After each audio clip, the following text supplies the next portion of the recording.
Janet hid the morning paper from her father. She saw it when she'd come downstairs, and even though she knew it was coming, knew for close to a week that an interview with her brother's murderer would be on the front page, the sight of it, the sight of his face, hit her with the force of a slap. And then she thought of her dad, his anger, his roiling emotions at the mere mention of Dante Rogers. She folded the front page in half, with Rogers's face inside the fold, and slipped it beneath a chair cushion.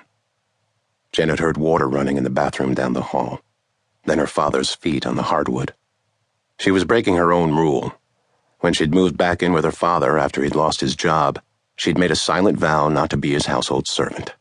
She wouldn't become some version of a substitute wife to him, cooking, cleaning, laundry.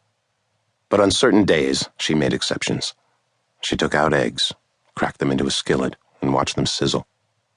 Summer work hours at the college left her just enough time to do it, and it might take the old man's mind off his troubles. "Where is it?" Janet turned. Her father, Bill Manning, filled the entrance to the kitchen. He was still tall, over 6 feet. But since being laid off, he had gained about 20 pounds, mostly in the stomach and the face. He'd been out of work for nearly 2 years, ever since the recession had hit and his company, Strand Manufacturing, went in a different direction, which meant laying off anyone over the age of 50. 27 years working in product development, and then an unceremonious goodbye. Janet recognized the foolishness of trying to hide the paper. She pointed to the chair. Bill picked up the paper and sat down.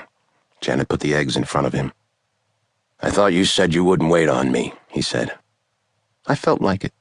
"You felt sorry for me," he said. Janet didn't answer, but there was some truth in what her father said.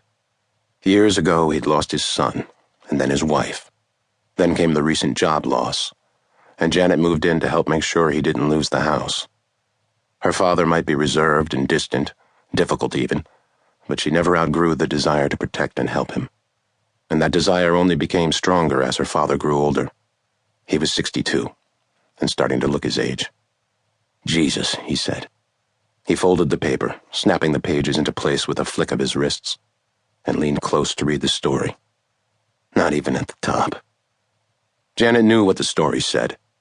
Her brother had disappeared 25 years ago that day, and the local paper was running a couple of stories to commemorate the anniversary.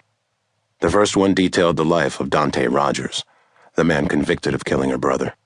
Paroled 3 years earlier, slowly adjusting to life back on the outside, working part-time at a church on the east side of Dove Point, Ohio. While her dad read the article and cursed under his breath, Janet turned to the sink. She ran a rag over some dishes from the night before. "Today is our day, remember?" she said. "The reporter is coming over at 2. I'm leaving work early." The paper rustled and fell to the floor. When Janet turned, her dad was cutting into his eggs, shoveling them toward his mouth with machine-like quickness. He paused long enough to ask a question. "Do you know what I think of all this?" he asked. "I can guess." He pointed to the floor where the paper rested, the article about Dante Rogers facing up. "This article, it's like they want me to feel sorry for this guy. It reads like he got some kind of a bum rap because he went to jail for 22 years for killing a kid." "Did you read the whole story?" Janet asked. Her dad kept chewing. "I already lived it."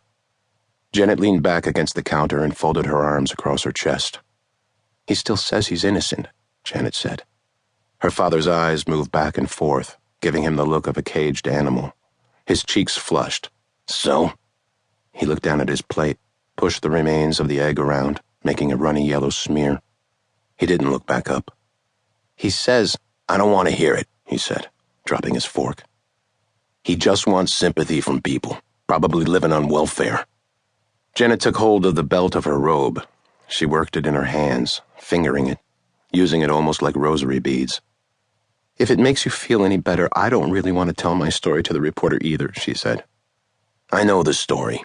Rogers killed my boy. That's it." He pushed away his plate and rose to his feet.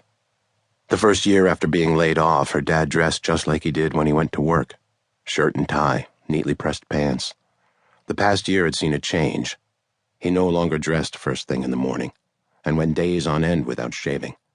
He stopped reading the classifieds a few months earlier. "Then I guess it's silly for me to ask if you want to do anything special today," Janet asked.